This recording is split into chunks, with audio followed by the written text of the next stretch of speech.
This is Dune Talk, a DuneNewsNet.com production. Join us now for the latest Dune news, reactions, and lively discussions. Hey everyone, Dune has been out now for 2 weeks in parts of Europe and Southeast Asia, and for 1 week in the Middle East. And basically any time of day you go online, it's a constant flow of elated reactions, people talking about how they've seen the movie multiple times or they're going in for repeat viewings. Here in the States, we haven't had the opportunity to see it yet, but we're getting excited and hearing all those reactions. So this is Marcus Gabriel, editor at Dune Newsnet, and we're here to talk to you all about the Dune movie and other stuff going on in the universe of Dune. Here today with Garin. This is Garin. Good to see you all again. Happy to talk through the things that are happening this week, and my Twitter handle is dunecompanion.com. Johnny Sobchak back again. Excited to talk a little bit less stuff to gush about this week, but more exciting news nonetheless, for sure. Hey, Simon here. Excited. Originally, we were supposed to have it on the 1st, but I guess we'll wait until the 22nd, right? Yeah, that's true. So let's just jump straight into the movie news.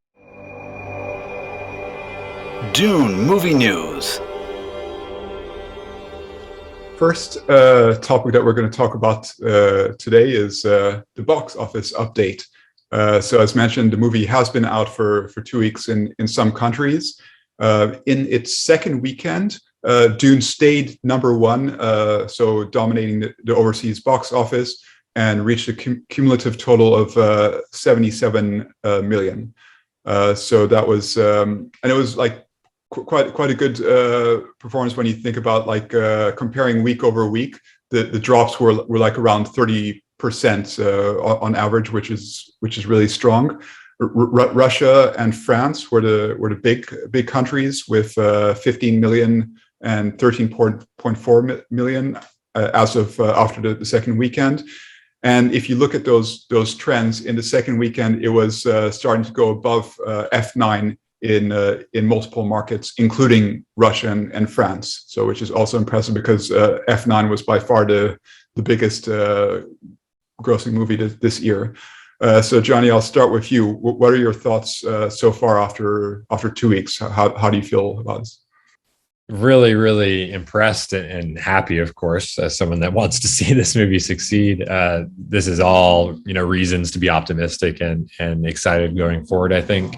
Of course, we had the big opening weekend in Europe and parts of Southeast Asia previously, and that was really strong, and it was a big overperformance and surprised a lot of people, I think. And this, even after that, though, there's always the concern, well, is it front loaded? Is it just really big fans that are coming out opening week and then it'll kind of fall off from there? The thing about people always worry about legs, which is how is it going to perform in the weeks and weekends after, as the initial hype dies down. And for it to pass this first test, as far as that following weekend with such flying colors, is really, really impressive, as you already mentioned. And it again overperformed basically everywhere. And the word of mouth seems to be like extremely impressive. Word of mouth is how you really, that's the key to having good legs and to having success as the rollout continues.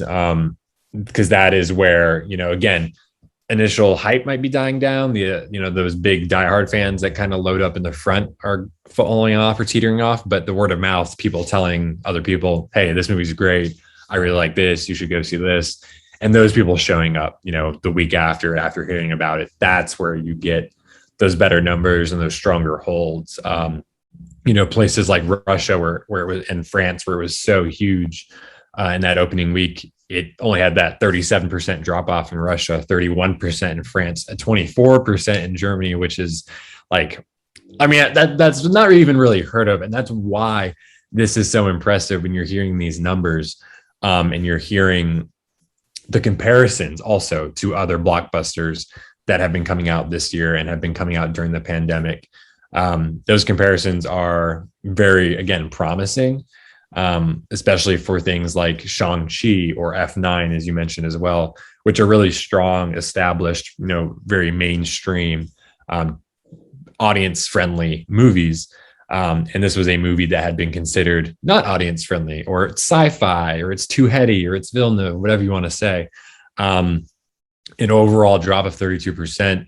And in all those same comparable markets, same comparable, rates and attendance, and all that, it's running way ahead of other things like Blade Runner 2049, for example, which is, what people have been comparing it a lot to for, some obvious reasons. But then also Godzilla versus Kong, it's doing better than Shang-Chi, Black Widow, Tenet. So there's a wide variety of places where it's overperforming. And, now we have all of these September markets in motion. They're all active. And that's what we're going to watch perform and carry for the next couple of weeks until it comes out in some markets, I believe in the middle of October. And then really the weekend and weekend after that is going to be where it has like over 30 markets where it's going to release, including the US, including China. So that will be the next test. But for now, we're just going to watch. Ideally, right now it's right around 80 million for a global total. I really hope we get close to right around, I think 150 would be like the ideal scenario, like best case scenario. It's going to be tricky to watch that because James Bond, No Time to Die is coming out. Venom is coming out. Two big franchise films, two big, anticipated sequels, and both also theater exclusive. So those are all interesting to watch, and we'll see. But this is promising, and it's been pointed out that if it's already doing this well, it probably doesn't have that much to worry about. Comparing to those two films that are going to be releasing now, because it's still going to have decent holds. It's just it's not going to fall off a cliff, because it already hasn't fallen off a cliff, and that's what it really needed to see out of the gate. So fingers crossed. But at this point, over 100 million before it opens in the US is pretty much locked in, which is great news. And before China as well, which are the two top markets that we need to look at. But yeah, I think 120, 130, potentially close to 150 million, that would be, just extra, on icing on the cake. So again, overall, very exciting, very promising. I can't wait to this is really like nerdy, I guess, and like kind of like analytical. Doesn't have really anything to do with art or the movie itself, but it's just about the numbers game. And but it's important because we want to know, how's it doing? Does this mean people like it? Does this mean people are paying attention to it? Is there a hype? Is there a consensus? And so far, all signs point to yes. And of course, for Dune fans that want a sequel, that want a part two, that want a third film potentially, and a show and all that, that is what we want to know. And that's promising. And all those things are looking likely right now, I would say. But it's a marathon. It's not a sprint. But I'd say the first, 5-6 miles are looking pretty good so far. Yeah, and you talked about the word of mouth and the positivity, which is like all over the place. We've already talked about when it comes to critic reviews on Rotten Tomatoes. Now it's over 90%. I think it was 91 when I last checked. Mm-hmm. And then if you go on IMDb, it's currently the number one most popular movie. And not only that, it has an 8.4 rating. And this is after already like hundreds of thousands of people have had the chance to see the movie, millions actually. So like this is already like a really strong number for it to hold. Of course, it's still early days. It still has to release in a lot of big markets, as you said, but that's impressive. Simon, have you heard anything else from France? Like, what are your overall thoughts about how well the movie is doing there? Well, what's interesting is, so if you spend a lot of time watching YouTube videos, YouTube will tell you, hey, you might like this, you might like that, right? And that's how maybe you found this show. But so since I started watching a bunch of French reviews when it first came out, more and more are coming out. And I've been watching them, and everyone is only saying positive stuff. And a lot of people are saying, hey, I saw this the second week. So word of mouth is helping. Like Johnny said, the legs are important, especially for a film like this. And I think the whole social media posting about it, telling, hey, I saw this, you should go check it out. I had a really good time. I think that's helping a lot. I think that's the best advertising that anyone can do. And Garin, how are you feeling overall? Yeah, no, I liked a tweet that I saw. Someone in Europe said, I looked around the room and then I'm in the theater. I'm here to watch Dune. I look around the theater and there's people of all ages sitting there. And that to me is a really good sign. I noticed that when at least in my theater, when I went and saw the 10-minute preview in the IMAX screen, I was surprised at the age range. I've also noticed that my oldest child is 23, and sometimes her friends and some of my other kids, they all know about this film, even if they've never read the book or they're not even science fiction fans. You know, it's Timothy, it's Zendaya, but they're hearing about this. It's out there. The other thing I've noticed is now, of course, I'm following this on Twitter all day long, right? But it's almost like I'm getting this word of mouth coming from these people from across the pond who've already seen the film. And, I don't know these people, but it has an effect on me. It's like, hey, there's something going on here. And the words they're using to describe what they like about this film are not just, it was good, I liked it. They're saying masterpiece, unbelievable. I've never seen anything like this, right? So that's the kind of thing I'm excited about, is that kind of word of mouth coming through social media. But like Johnny said, it could be, the front loading of it. These are the super fans that are going to go see it first. It's got to cross over into the people like some of my own children who they're not super fans. They haven't read the book, but if they can get excited about it and they can tell their friends, then this thing's going to get legs. So that's what I want to have happen.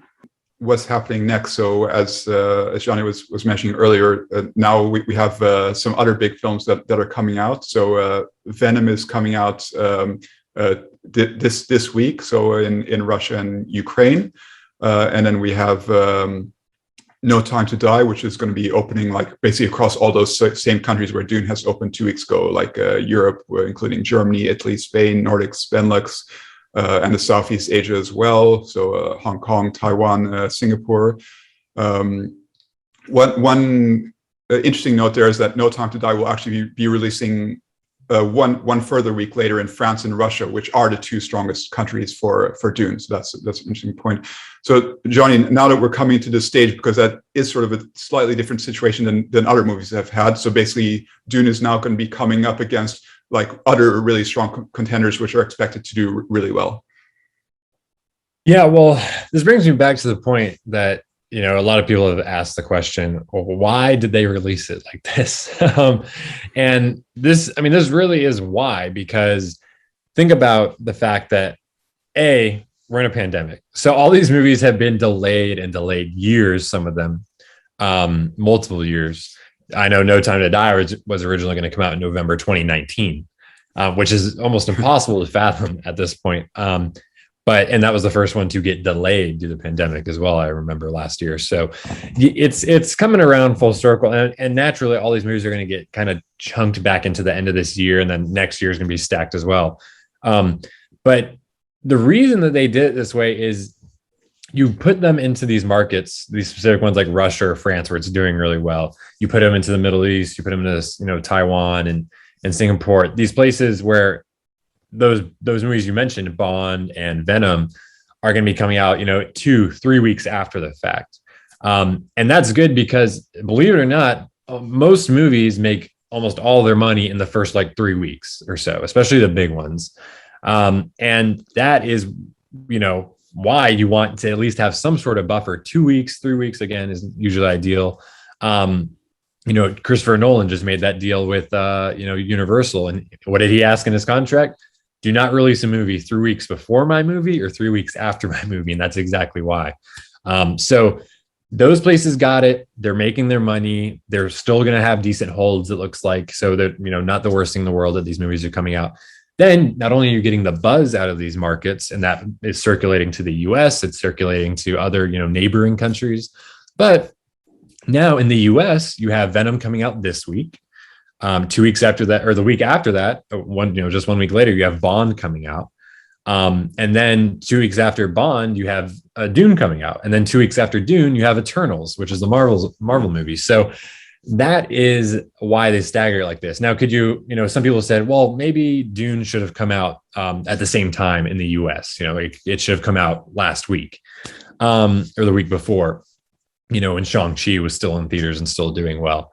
Well, if you release Dune, then, okay, sure, it has maybe a solid week or two in theaters here in the US and in other places like China and whatnot, but Venom's going to come out, and then Bond is going to come out, and then Halloween Kills is going to come out, and then Eternals after that. So it's like, yes, it's getting kind of like shuffled in the middle here, but it does have 2-week buffers on each side. Whereas if it was just in the front coming at the end of September, each time a new movie comes out, it's basically going to chop, a big chunk out of what it's, how many theaters it has, and of course the, getting attention away from moviegoers. So that is why I think this is actually going to work out pretty well. And I think that it's going to, especially in that first couple of weeks, where it's removed from Bond and it's removed from Venom enough, and it has 2 weeks of Dolby and IMAX.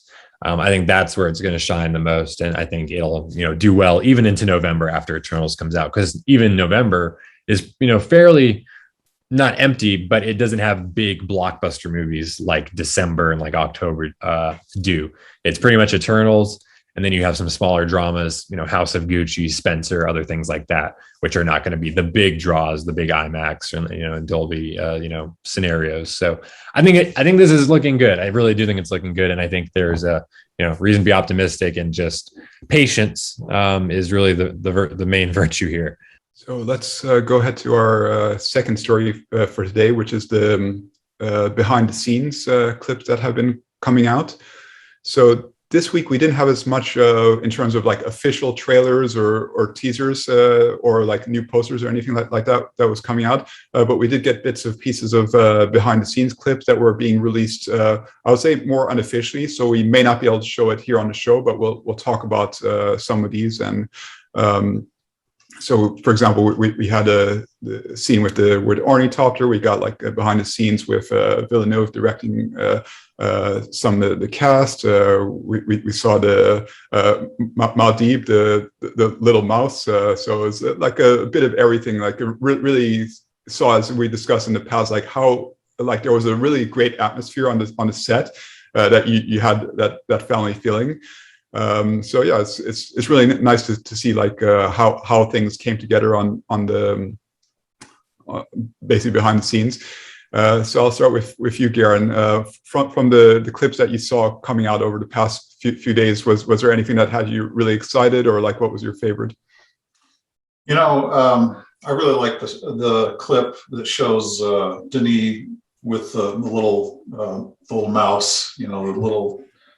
I think a lot of young people are going to think that's actually a stuffed real mouse, but the Maldive mouse is fictional. It's not an actual animal in our world, but he has a little stuffed looking, animal he's sort of playing with.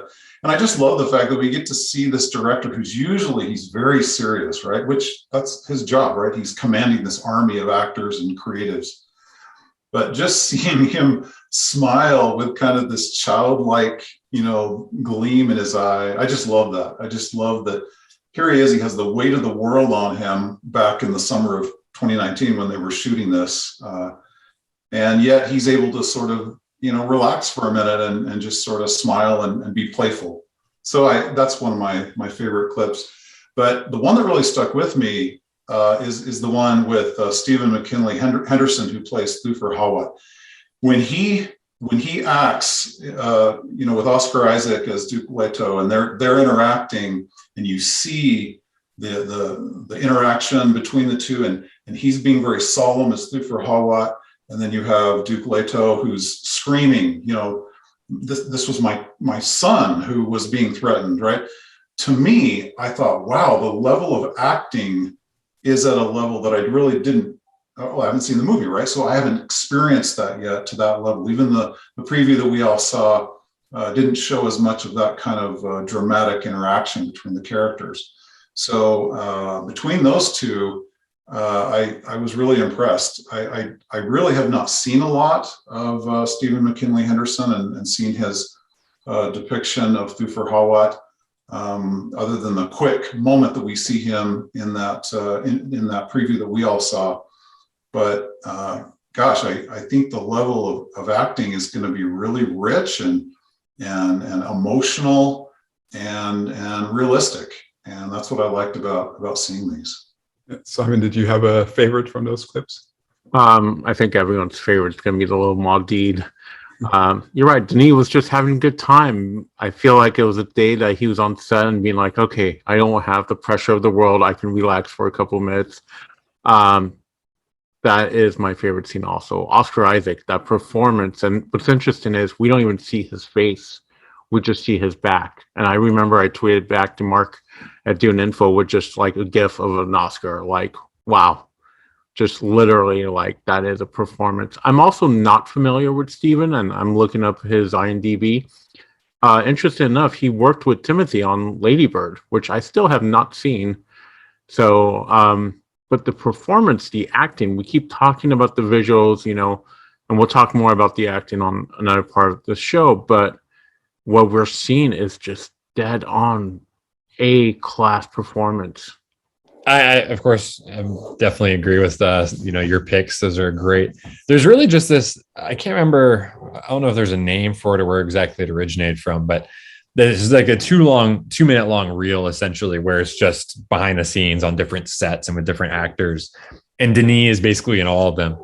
And I tweeted about it, and I was just so like he's my favorite filmmaker, and I think everyone probably knows that by now, but I just love seeing him like have so much fun. Like it is amazing because I feel like I've never really seen him like that before. And I've watched a lot of like behind the scenes stuff and pictures and B-roll footage and stuff like that. And he always seems like he has he has focus and everything. As a director, that's like the number one thing you need, of course, to command everyone, as Garin pointed out. But I feel like on a movie like this that is so big, and you just always hear so much about like the stress, and Denis himself has said that this was the most difficult thing that he has ever done, was making this movie, which is really saying something. I think that to see like him in his element on set with the actors and with the crew, and to like, and these are big serious scenes like that you see them in. There's, the Gamja bar scene, for example. And like, it's Rebecca Ferguson and Timothée and Charlotte Rampling and Denis, and they're just all like laughing and smiling, like in between takes. And it's just like, I just love seeing like that kind of like warmth and like the way he interacts with people. And like, it just feels very personal and not like in Hollywood, there's just so much, negativity and like just nonsense, I feel, with a lot of filmmakers and a lot of films and productions, and it can really be just I feel, from everything I've heard and seen over the years, like a very demoralizing kind of oftentimes toxic environment and atmosphere, depending on who you're working with, and so just to see like that, this looks nothing like anything else that I've like really seen or heard, especially on this scale. I think if you're working in an intimate, small, not low budget, but like a smaller, moderate budget film, you have a little bit more,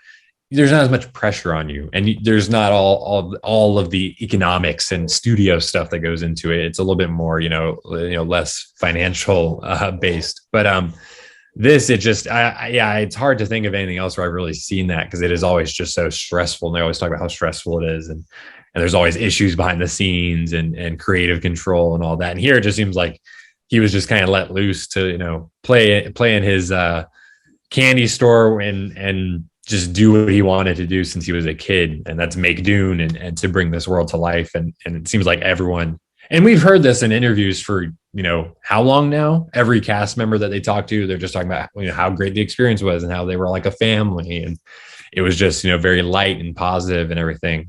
Despite the material, which can be heavy and dense, I feel like you don't get the sense of that at all, that they were under stress or feeling like, that it was too much to handle and things that anyone was grading against anyone else. And I think, again, I just love seeing that. And I could watch hours of this stuff. Like really, I would love to, I'd kill to be on set for just one day or 1 hour to see, you know, everyone interacting and the stories that come out of that. But yeah, I'm loving this stuff. I hope we get more of this. I'm sure we will. But yeah, I could eat this up all day.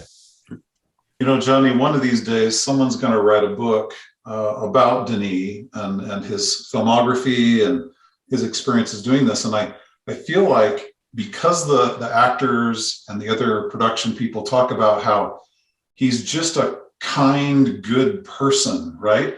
So you match a kind, good director with a director who is incredibly excited and childlike about the subject matter. And I feel like this is a case study in great leadership. You know, I'd love to sort of have someone one day write a book, and if this movie is a franchise, someone will, because I think there is something about that in any business, and this film industry is a business. If there's someone who is just get it done at all costs, and they don't care about the people, and it's, you know, it's all about the money or whatever. I just think that kind of leadership is a grind. It weighs down on people, and they have a hard time being at their best in their performances. So anyway, I love watching him, because I just feel like because of who he is, it brings out the best in these actors and these creative people. I mean, you got returning actors that want to work with him again. Like, he's worked with several of these actors already, so that should already tell you something. I'm sure, you know, their agents are like, hey, we got this role for you. Oh, cool, it's with that guy. It's okay, I'll pass. But Yeah. if they hear Denis, they're probably like, oh yeah, I had a good time working on that. You know, it's what makes directors have a great relationship. And I can name a couple off of my head that I know. I've heard stories that people never want to work with them ever again. They don't even want to do interviews. And you're right, that family feel is, sure, it could be fake or, you know, publicity stuff, but with this, I feel it. And I feel like, especially when we saw those interviews with Denis and Rebecca, and even with Timothy, there is a family feel to it. It's very organic. Denis respects them. They respect Denis. I think it's a mutual respect for everyone, and not being like, hey, look at me, I'm this director, and you shall all bow down and worship me. No.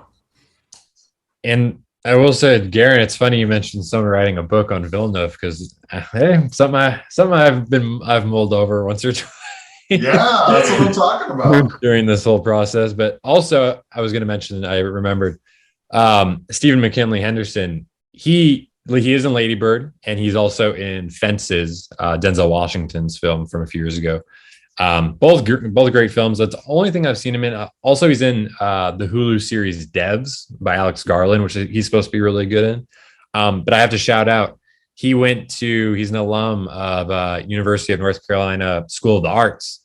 And I'm in the same town right now. My girlfriend is an acting student there, so she'd probably kill me if I didn't mention that. But he is very talented. I'm excited to see more of him. You know, whether it's in this or, you know, potentially other projects, that's an exciting addition. It gives me that Shakespearean vibe every time I see him, like a theater actor. Definitely a theater actor for sure. Some of the other behind the scenes clips, for me, there was two other takeaways, I think, besides what we already touched on. And that was what we've talked about several times about, you know, the practical nature of, you know, how they put everything together on the back end. Like these people were in ornithopters. They were like in front of these huge sets. So we saw that clip, which did get taken down from the ornithopter, the scene with Spice Harbor's scene. But like, probably if you do want to find it online, there's at least a lot of still images that are still out there, so you can get an idea. But basically, you see, like they have a crane in the middle of the desert, and they're lifting this 12-ton ornithopter.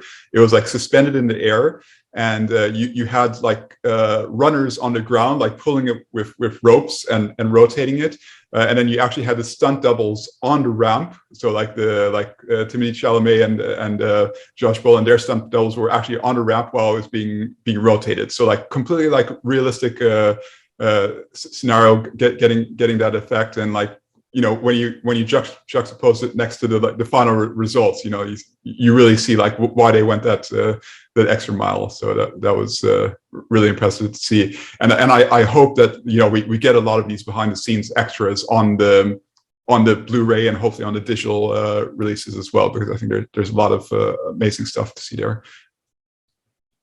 Marcus, I saw someone tweeted, or I read somewhere, that why did Denis schedule these shoots in the heat of the summer near Abu Dhabi? And because if I'm getting it right, it is not just like sort of California warm. It's like, Arizona, middle of the summer warm there, over 100 degrees. But he wanted it to feel and have the image of, the mirage coming out of the distance. He wanted to have the heat feel, the actors to feel that heat and to have it actually come across, as they're filming it, and to create that feeling with it. So again, I just think he went about this to do it in a way that made it actually feel like you're there. You could have done it all on green screen, probably could have saved some money, would have given you some more options, but doing these practical effects, just, again, it makes it come across real.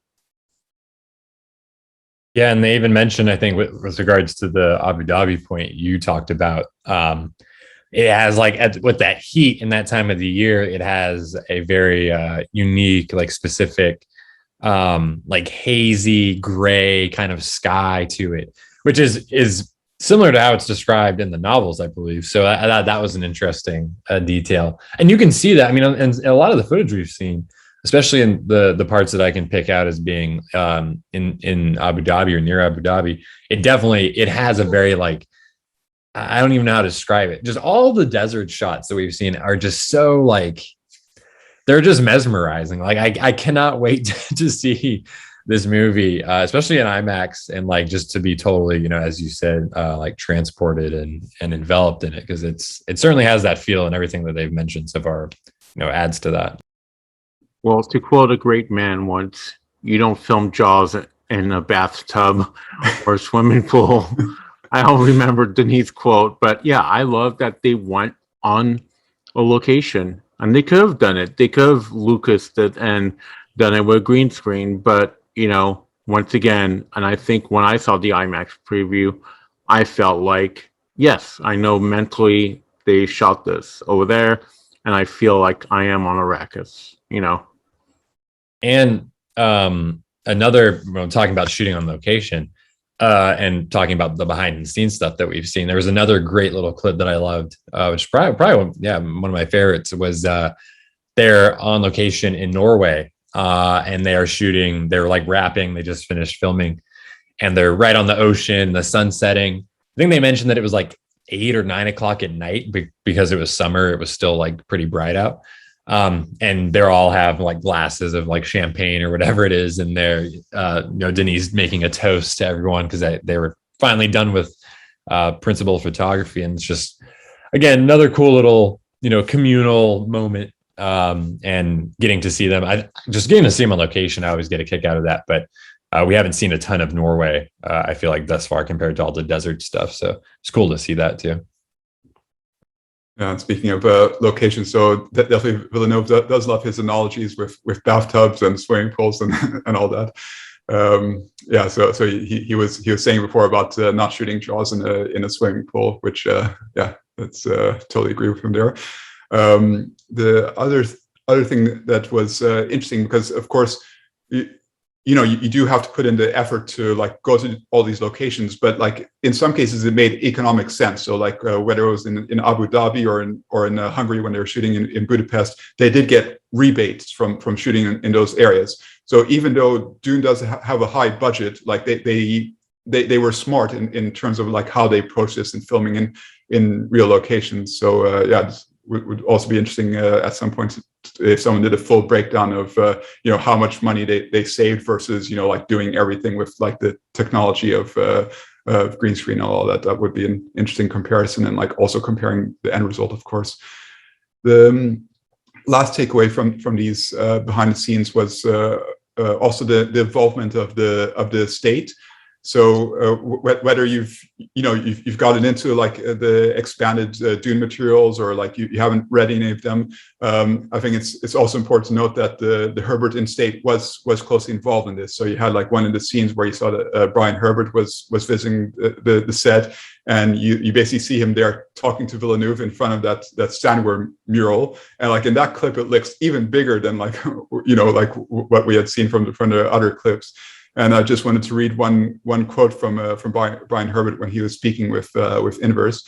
So he's saying, I was very impressed by the trailer, and I was thrilled to actually be on a movie set in Budapest. And he's talking about 2019, where my wife and I watched the filming of several scenes. This is a really big movie, a major project that will forever be considered the definitive film adaptation of Frank Herbert's classic novels. Fans are going to love this movie. Denis Villeneuve is a perfect director to do Dune. So he was actually on set, and we can see that on the behind scenes. So he was really impressed with that. So I think it's important in all these properties that you do have the involvement of the states, and that have been doing hard work on the background to keep these alive. Marcus, I liked how you almost saw the reverence of the actors, Josh Brolin and Oscar Isaac and Timothy there, as they were taking some photos, with Brian Herbert and his wife Jenna. And it's interesting because Brian is the link, right, to his father, to Frank, and here they are, watching this creative adaptation of his father's classic novel. And yet, you have these actors and Denis himself just, treating them almost like royalty, which I thought was super cool. I love that. It almost, again, is another reflection of how Denis considers, the novel, the Bible, right, in the context of making this film. So I remember reading that quote from Brian Herbert quite some time ago. And I remember the first time I read it, I thought, oh, I don't know. Brian Herbert's not a filmmaker. I'm not sure he really knows, exactly. But now that I've seen this clip, I can see that you would look and see the actors, you'd see the sets, the practicality of it, and you'd be like, oh, wow, they are really going to do this. And maybe hearing Denis talk about it, his vision, his method of creation, Brian is convinced at that point. He's like, oh my gosh, they're going to really do this right. That's what I got from that clip. So I think that covers for the behind the scenes. So let's go to our third story today, which is the marketing. So as mentioned, we didn't get as much as we had in the previous weeks, obviously because the movie has already released in a bunch of countries, and now we have a couple of weeks before it releases in all the North America, South America, China, etc. So we did get one interesting clip, which was I think we sort of talked about that a couple weeks back, about how they're going to be leveraging like football for promoting Dune, and we actually did get a crossover clip. So Simon, let me start with you, because I know that football is your favorite sport. Right after FIFA football, and after the NHL and the NBA and all that. Look, I don't know anything about football since I moved to Washington. My girlfriend's a diehard Seahawks fan. I know that much. I know the whole state of Washington loves the Seahawks. That's why I have a Seahawks shirt. I'm happy when the Seahawks play on Sunday because work is slow then. But overall, it's pretty. Like from a video editing point, it's done well. It feels like Dune. I showed it to her before we recorded, and she's like, wow, that's really cool. I have no idea who any of these players are, so I'm the wrong person to ask. It looks pretty cool. 2 thumbs up. Awesome. Yeah, and so we were talking before about how they were definitely going to take advantage of football to show like trailers and clips. But like in terms of the significance of actually having this crossover, so you had a CeeDee Lamb, Devonta Smith, and you actually had them, like having the football appear on the world of Arrakis. Like, how significant is this, Johnny? Yeah, I mean, I certainly wasn't expecting it. They went above and beyond, I think, and more specifically, they chose a really interesting and smart matchup for this, because they chose, I mean, Dallas Cowboys, it's like the most popular team in the world, essentially, for this sport. And then you have, the Eagles, which are their biggest rival. So it's a big marquee matchup, and it's Monday Night Football. It wasn't just some random game. It was, prime time. Everyone's watching it. Essentially, if you're interested in football, you watch football, you're going to have it on. So yeah, it was really smart. And again, kind of came out of nowhere. And then of course, also they focused on two, star players, Devontae Smith, who's like one of the strongest rookies right now. And then also CeeDee Lamb for the Cowboys, who was a rookie last year, I believe, and had a good season. And he crushed it on Monday. So that also pays off for doing, because you're doing a little extra, coverage with his name. So yeah, it was really interesting. And I didn't know this was coming. I went and saw it and I heard about it, and then people were tweeting about it.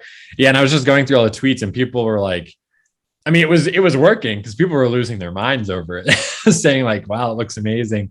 That looks insane. Like Dune, holy, like all this other stuff. So yeah, people liked it. And there was also, apparently, I didn't see this because I actually I have not been keeping up with football as much as I probably should have, but I guess they had a big TV spot or commercial later during the actual game later on with just footage from the movie. And people were also like losing their minds over that, thinking like, I have no idea what Dune's about, but I am 100% going to see that. And that looks fire. And that looks sick. A lot of fire emojis, which is always good. So just opening up mainstream general audience, the kind of people that are going to be watching Monday Night Football. That's who you're trying to draw in now, because you have the Dune fans, you have the movie fans, you have the sci-fi fans. So let's get more people, the people that go to watch Fast and Furious, the people that go to watch Star Wars and go to watch Marvel and DC. That's what you want.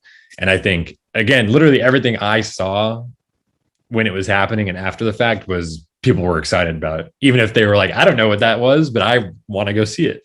And that's perfect. I mean, that's awesome. And I'm just continually impressed by everything that Warner Brothers and Legendary have been pumping out. I mean, it's been, again, there was a lot of skepticism. There was some criticism of how they were handling it. And, are they not going to do enough? Are they waiting too long? And even going all the way back to last year. And I think that, I mean, since the fan event, the IMAX event, which was an amazing, brilliant kickoff situation, it has been like pitch perfect. I mean, there's been really barely a note wrong. And if there has been a note wrong, they pretty much correct it right after the fact. So it's, I'm just really impressed and happy, and keep it coming. I'm sure in the weeks to come. I said this weeks ago, football season, it's 100% going to be a factor. That is something they're going to drive home a lot. And the primary thing is TV spots and having commercials during the games, before the games, after the games. This is just going the extra mile, and it, again, smart move, good move. And I'm looking forward to seeing more TV spots and commercials and whatever tie-ins they come up with in the next, coming weeks. One thing that I wouldn't be surprised, the NHL starts on October 12th. And Monday Night Football is a big deal. And Hockey Night in Canada on Saturdays are a big deal. So I wouldn't be surprised if we had a Dune kind of preview, something like that, especially Denis being Canadian, maybe getting the Canadian audience interested in it as well. What I thought was so cool about this, I'm actually watching the game with my wife. I'm originally, my family's originally from Texas, so I watch the Cowboys, and we see this come on, and it's pretty short, but it's pretty impactful, because wait a minute, that's CeeDee Lamb, and that's Devontae Smith. Wait, this is Dune. And at the end of it, my wife turned to me and she said, "Wow, Dune is a really big deal, isn't it?" And I thought, isn't that interesting that a certain subset of film fans or moviegoers, they may really be into football, but they might not know about Dune yet, right? So what a brilliant crossover to capture all these eyeballs watching an NFL game on a Monday night, and suddenly they see, wait, those are my players that I'm watching right now in this game. and then there's this movie, and they're like in the movie somehow. And then later they did an actual, trailer ad. And I just thought, my gosh, that's brilliant, because and then, I'm replaying it on my phone as I'm literally watching CeeDee Lamb, catch a pass and go into the end zone. And, it was just a really cool, like, in the moment marketing promo. And they need to do NHL. They need to do other stuff, because I'm telling you, I thought it was super effective. The World Series should start soon also, when it comes to baseball. So maybe during the World Series playoffs, they can do it also. And the NBA. So who knows? We might get a LeBron versus someone. Garin, you brought up a good point about, like, raising the awareness for these people. I think I saw, like, maybe it was just one tweet that was, like, really negative about this, like, saying, like, why are you crossing over Dune with football? Like, that didn't make sense. And, like, a lot of people were replying, like, if you like Dune and you wanted to get a part 2 made, like, this makes sense. I mean, at the end of the day, this is marketing, right? You want to reach this big audience who are tuning into the big game, and, like, get them intrigued about, whoa, this looks cool. I may not know what this book is about, but I'm going to check out the movie. So yeah, from my perspective, totally makes sense, and totally agree. I hope that they do a lot more of this in the next 3 weeks. It's potentially a little confusing, because it's actually a football flying through the air on Arrakis. And these two receivers are both trying to go and catch it at the same time, and they've got all these people popping out of the sand to stop them. So potentially, people are like, "Wait, is this part of the story?" But no, just to capture their attention, and then see the Dune icon at the end, and be like, "Oh, well, this is something. I maybe I need to see this." Yeah, that's a good point, and I loved. I mean, yeah, it was really. I don't know if anyone else mentioned the details, but yeah, they have the players, like the eyes of Abad, and they're wearing, Fremen garb and all that. It's just really, like, they really went and did that. And yeah, to Marcus's point as well, this is marketing. Like, this is what you do. This is people. I remember over the summer, a few months ago, when marketing was kind of starting back up, I remember someone on Discord was complaining that, oh, Dune has a TikTok. Oh God. Like, wow. Like, why do they have to do that? Like, that's just this. And then someone was complaining when that Snapchat filter came out, a couple of weeks ago. They're like, oh, Frank Herbert, I'm sure this is exactly how he imagined Dune being used. I'm just like, this is how the game works. Like, do you want people to be aware of Dune? Do you want people to go see Dune? Do you want people to read Dune?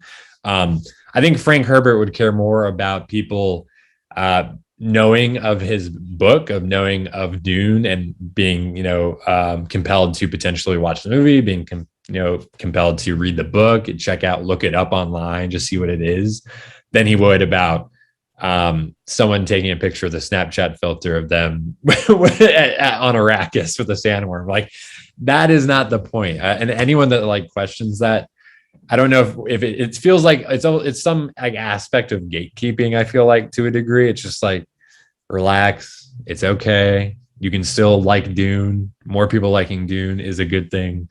And this is how you do it. And I think that this is a good early on. I mean, it's not even October yet, so there's still a lot to come. And this is just a good, nice little piece to get the ball rolling. Yeah, like we said on the first show ever, don't be that guy. Don't be the guy. Don't be the hipster guy that's like, Dune's my thing. I don't know. You don't know about it. It's cool, man. Like, you should have read it years ago. No, encourage people. I think it's great. I don't care about Snapchat. I use it to talk to my team members at work. I don't understand TikTok. I subscribe to the Dune TikTok because I was like, hey, you never know. They might release something on there. But word of mouth, like we were saying earlier, get people to know what Dune is. Get to know the word of Atreides, Harkonnen, Fremens. I think it's great.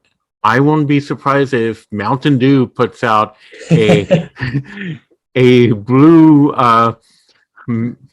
Fremen ice cold, I don't know, something. And if McDonald's was still doing Happy Meal toys, I would love them to have little sandworms. I think it's great. I mean, look at Star Wars. Star Wars is known, but guess what? It's also known because of its marketing. Lucas was really smart when he said, "Hey, I'll take a cut of the profit if I can market this," and that's how he got known. So, and plus, everyone's always gonna cry something. It's that whole entire hipster mentality. I liked it before it sold out. Yeah, don't be that guy. Share your love of Dune, and share this podcast with other people. That's a really good point. Didn't they used to use a lot of like fast food, like McDonald's and Arby's, and that were tie-ins to movies? That was a really big thing for a long time. But I haven't seen anything. Maybe it's the pandemic. I don't know why, but why isn't there a Happy Meal with a cheeseburger and Shai Hulud, right? I mean, that would make more sense. I mean, remember Burger King for a while had those really nice glass cups of Star Wars. I know you can't do glass anymore because of lead and all that stuff. But yeah, there used to be so much marketing. I got the Dune 4K release in the David Lynch era. There were like placemats for a birthday party. Mm-hmm. Like, how crazy is that they were like plates for a birthday party? The more stuff. Hey, guess what? There's Funko Pops. Cool. Someone that might collect Funko Pops might be like, hey, this is a cool pop. What is this? And I'll get introduced that way. There's the McFarlane figures. Someone that's a toy collector might be like, oh, these are cool looking figures. What is it? Word of mouth anyway, you can get it out. I don't mind the filter. I'm not going to lie. Maybe I use that filter.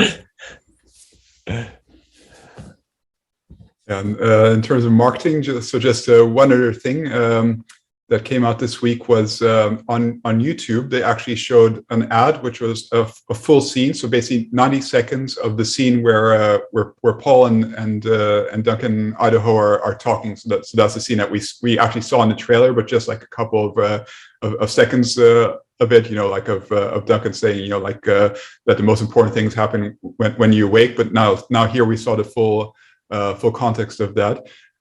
So in being mindful of spoilers, so we'll probably put a spoiler warning up in a few minutes, but let's first overall reactions to that scene. Simon?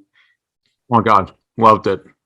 Just absolutely loved everything about it. Johnny?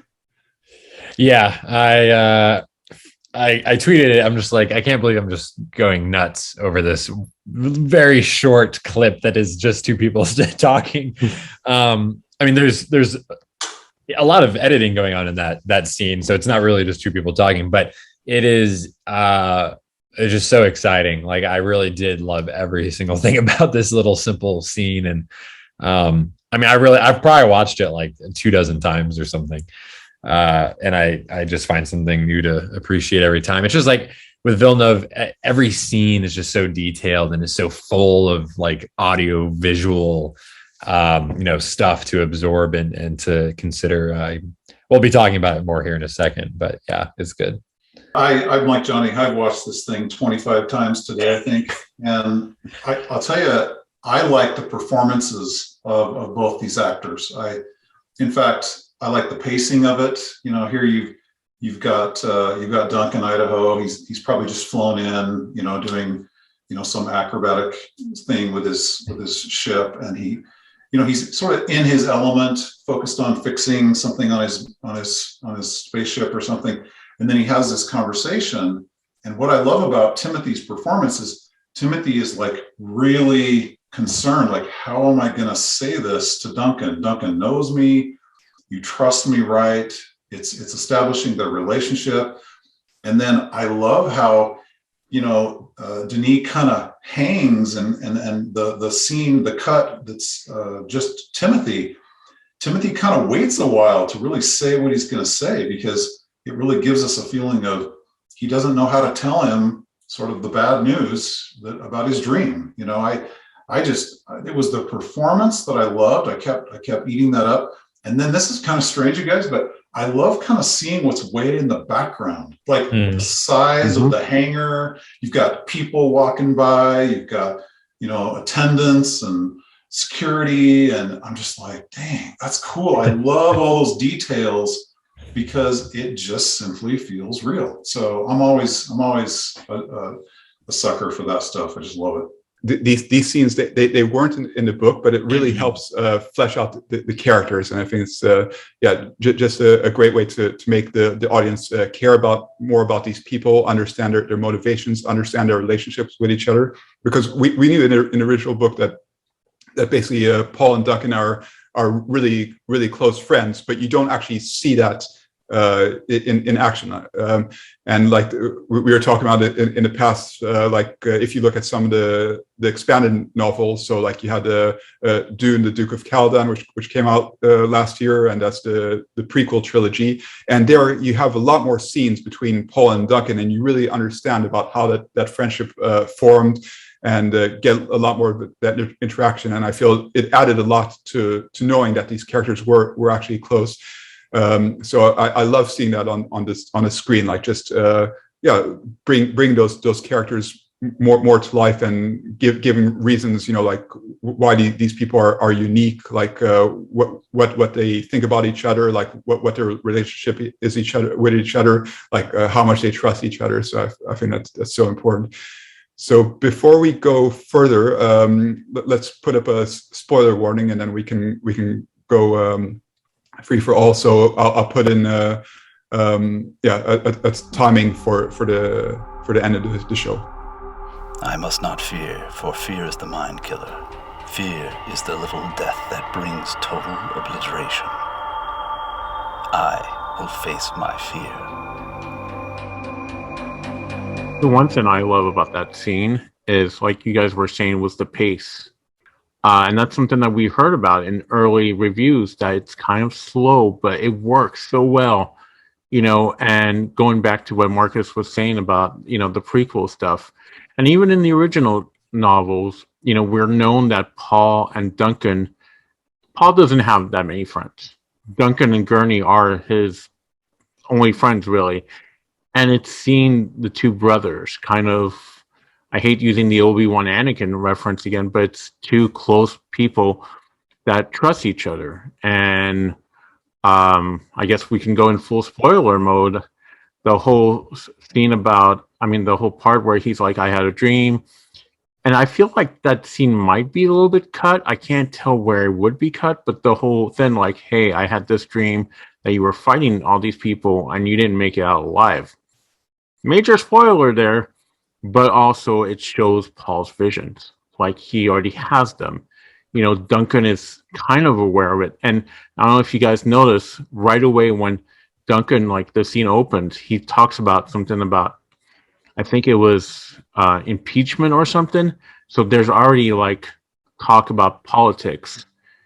Treason, that's what he was talking about. Like, this is treason. So I love that it's very perfect to introduce someone to Dune. You get Paul's visions. You get the friendship between Paul and Duncan.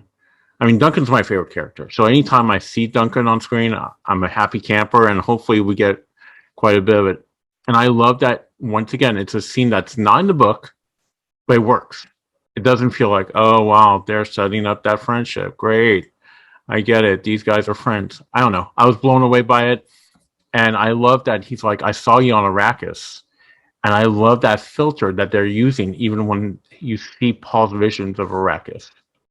Yeah, and it's interesting, to see that interaction with them, because even from the beginning, they're really playful, but you can tell that Duncan really cares about him, and he is taking what he's saying seriously, even though he's teasing about him. And then when he talks about, oh, so I did find a friend, and then when he talks about, oh, you didn't make it out, you can see that does weigh on Duncan for a moment. So I thought that was really, really good acting. And I know that some people have question, is Jason Momoa the right person for this role? But at least from this scene, he's totally convinced me there.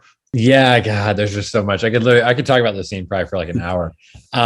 But just everything about it, the set and the lighting and the camera movements and the framing. I mentioned this, I don't think if I mentioned it on Twitter, but the very first shot, and we don't know, there's probably part of this clipped off at the beginning and part of it clipped off at the end, maybe, or in between. They've edited it somewhat. But that first kind of arcing camera motion where it swivels around to get Duncan's face, and then it reveals Paul in the back. And so you kind of have them both there in the frame, and you get to see Duncan's reaction throughout the scene as he's hearing, what Paul is telling him. I thought that was just great. And like, it's very like naturalistic lighting. Like, it's very much Greg Fraser's lighting. You can tell that. And it is reminiscent of like Arrival, I would say, to a degree. But it's 100% Greg Fraser, and it just looks so good. And what Garin was talking about, the background and the extras walking around and filling up the set, like that, I was definitely something that caught my eye, and I kept going back and looking to see how many people there were, what are they wearing, what are they doing. And I just feel, maybe, I don't know, people are maybe going to want to kill me for saying this, but this felt like a scene, and Denis has made this reference himself, so I guess I can say it. It felt like a Star Wars kind of scene. Like, it felt like that kind of, where they're in the hangar and they're just one character talking to another, trying to get a feel while they're working on a ship and just trying to like suss out what the situation is. But it felt like an elevated, he called it Star Wars for adults, but it felt like an elevated, kind of maybe more artful version of that, at least compared to, some of the more recent films, in my opinion. But it just has a sense of scale and weight, and it is, taking its time, as was mentioned, but it's not like too slow. Like, it just feels like in a Disney Star Wars movie, this scene would be moving a mile a minute. Like, it would be bam, bam, here's the dialogue, this person's saying this, I'm reacting to this. Here, it's like, no, Paul's, he's taking his time. He's like not really sure how to broach the subject, or, how to talk about this. And Duncan's reactions, he hears, you fell, in battle, and you see the reaction on his face, and he's just kind of like, trying to absorb that. And how am I going to respond to this? Like, what am I going to say to Paul? It just all really works. And I've been high on Jason Momoa as Duncan kind of from the beginning, even though it was a shocking casting. Like, I was not expecting it whatsoever, and I don't think really anyone was. But I just think he is such a brilliant choice. Every choice, I think, for this cast is just so inspired and perfect. And I think I tweeted this as well. But this is, if nothing else has convinced anyone yet, or it doesn't give you reason yet to want this, like, this clip made me want to see a Dune Messiah film so badly. Because I know people have been like, well, I don't know, can Jason Momoa do this? Can he do that? I think under Villeneuve's direction and with the right script and everything, and Dune Messiah offers already a bunch of great dialogue and scenes and whatnot, I would just love to see Jason Momoa in a role where it is so subtle and it just has a lot of emotion and things like that. I feel like he would just crush that. And this is a very small sliver of that. But I think just in the little bits that we got, he's doing. It's a little bit of, it's Jason Momoa, and we've seen him kind of do something similar to this before, but it's just finely tuned and all the right beats. And I can just see and hear Denis kind of getting him to do certain things and go for certain things that maybe he wouldn't usually. And that's what you want from a director. And that's, I think, what we're getting. And the editing, the music, Hans Zimmer score. Yeah, I'm loving it. I can't get enough of it. Marcus, what'd you think? People have criticized humor or lack of humor in certain movies, and I know that there's not going to be a whole lot of humor in this movie, but they really use it perfectly, because here, basically Duncan has had this dream, because he's taking what Paul is saying seriously, and he hears, okay, well, he's basically predicting that I may not make it out of this, and he just comes around and comes with a joke, you can see his heart of gold coming out there. So yeah, I really enjoyed seeing that scene. Garin, what did you think? I think a lot of thought went into, from the marketing standpoint, of which clip are we going to show, right, for this YouTube promo, and to choose the Paul character and the Duncan character, I think, is absolutely no coincidence, right? Because like a number of you have said already, can I believe that Timothée Chalamet can play the most believable Paul Atreides ever, and Duncan is a key character? Can Jason Momoa play that in a way that I'm believing him all the way till the end, right? And so I think it was a genius clip to show, because it showed not only the acting capability of both of these, but the ability of them to create this relationship that's believable as well. And since we're in full spoiler mode, I remember when I first heard that Jason Momoa, and I've liked Jason Momoa, I didn't dislike him as an actor, but I guess I wasn't necessarily a fan. And when I heard he was going to be Duncan, I was like, whoa, whoa, whoa. If this is a franchise, this character goes practically to the end, you know? So I was a little bit hesitant about, man, is that the right person to play Duncan Idaho? Because, you know, he becomes a Tleilaxu Gola, but he exists and he continues on throughout the stories. But just this scene alone made me feel like, you know what? I think he can do it.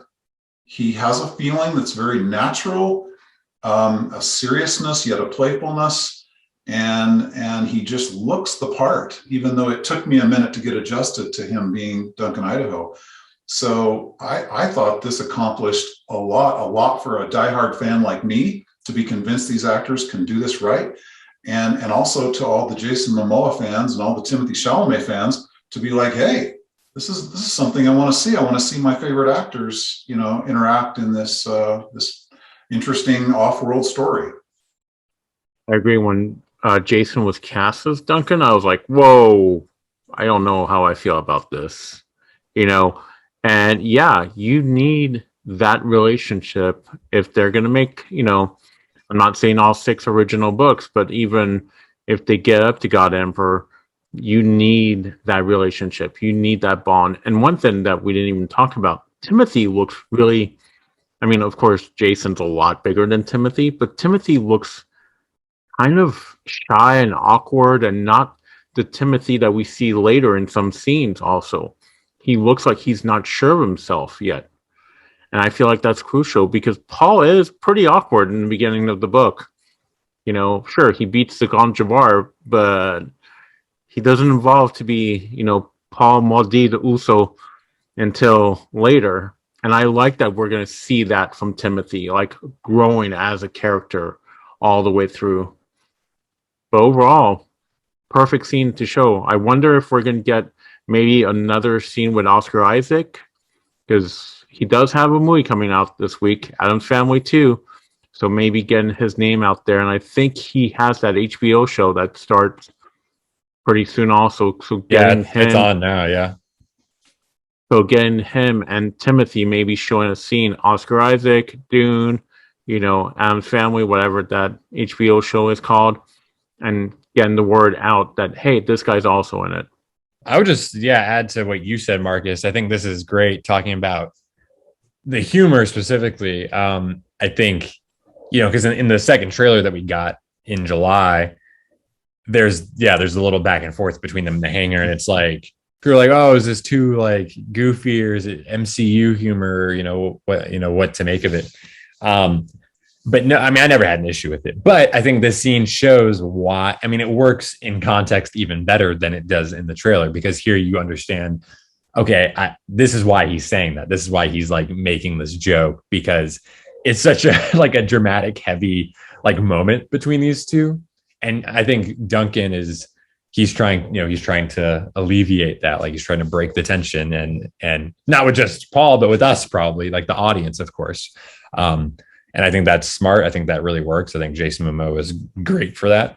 And yeah, I think that really works. I can't wait to see more. Yeah, this is great. You know, one final thought I just thought of while Johnny was speaking. The whole entire thing, Paul was like, well, if I was there, I could have saved you. Maybe that's why Duncan's like, oh, what, you put on muscles now? You're the tough guy? So it works. You know, if you look at the dialogue, I was there, I could have saved you. Oh, what, you have muscle now? So once again, perfect. And this is just like 90 seconds from the movie. Like, you know, we could talk about this for ages. So I'm just excited for our like episode when the movie comes out, like when we're going to talk about it in detail. I don't know how long that episode is. It's going to be a 5-hour saga discussing. I feel like that's going to be several podcasts.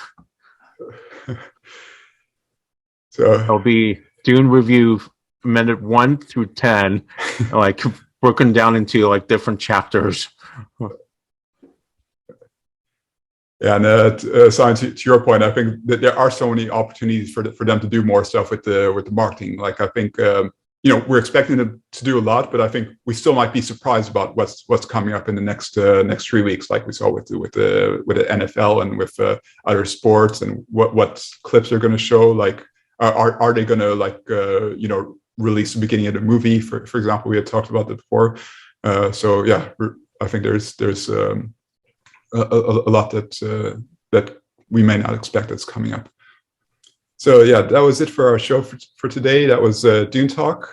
So thanks for joining us along for the ride as we approach the final releases of Dune coming up. So we have some exciting episodes coming up next week, including some stuff coming up for the games that are coming up. So we'll share some details on that soon. So before we close, Simon, where can people find you? I'm on S Dowdy on all the social medias. I'm glad that we're here for your mental health. As someone commented, we're going to walk you through it.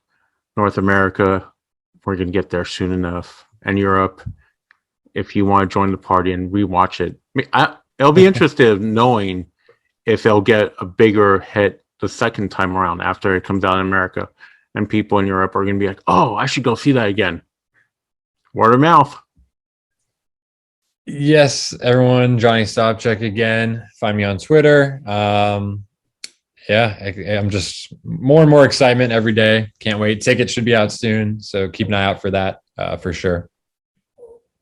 This is Garin with Dune Companion, at Dune Companion on Twitter. Thanks for joining us. We appreciate all your questions and comments. It's fun. And this is Marcus Gabriel. So you can find me on DuneNewsNet.com and Dune Newsnet. So we'll talk to you next week. We hope you've enjoyed Dune Talk. Remember to like, subscribe, and turn on notifications so you know when the next episode drops. Stay tuned to DuneNewsNet.com and add us to your social feeds. Be the first to hear breaking news and reviews.